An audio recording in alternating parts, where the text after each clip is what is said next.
বন্ধুগণ, শীত তো চলেই এসেছে। কার কার এরকম রাস্তার পাশে চিতই পিঠা, নানান রকম ভর্তা, সাথে আবার ভাপা পিঠা এবং মেয়েদের জাতীয় খাবার চটপটি তো থাকবেই, সাথে দোসা, জামাইয়ের পছন্দের খাবার। শেষে চাঁদ না থাকলে হয় বলো? আলাইকুম, সবাই কেমন আছেন? শীত তো পড়েই গেল। রাস্তার পাশে এরকম গরম গরম ভাপা পিঠা, চিতই পিঠা, নানান রকম ভর্তা কার কার পছন্দ বলেন?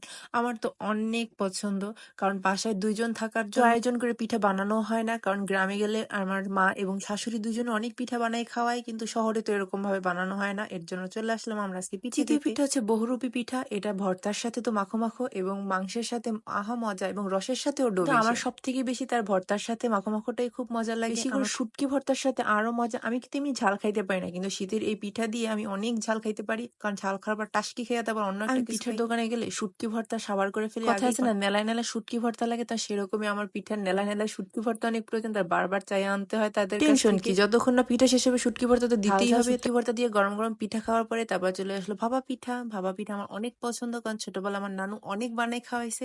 বেচারি এখন বেঁচে নাই দেখে আমার খাওয়া হয় না। তারপর চলে আসলো মেয়েদের জাতীয় খাবার। জাতীয় খাবার যে আর কিছু চলুক আর না চলুক, ফুচকা চলতেই থাকবে। তো আমি এটা দই ফুচকা অর্ডার করলাম। দই ফুচকাটা অনেক মজা ছিল। তো নিজের পছন্দের খাবার তো শেষই করলাম। তারপর চলে আসলো জামাইয়ের পছন্দের খাবার, কারণ বেচারা এক পকেটের টাকাই তো যাইতেছে, তারও তার পছন্দের মূল্য দিতে হয়, তাই না? তারপর নিয়ে আসলাম তার দোসা খাওয়াইতে, তাকে দোসা তার অনেক পছন্দের একটি খাবার। তারপর চলে আসলাম সবার পছন্দের একটি খাবার খাইতে, চা। চা দিন রাত ১২ মাস যখন তখন যেখানে খুশি সেখানে খাওয়া যায়। আমার জন্য মালাই চা অর্ডার করা হয়েছে, কারণ মালাই চা আমার অনেক পছন্দের। তো দুজনে চা দিয়ে আজকে এখানেই শেষ করলাম। আল্লাহ হাফেজ।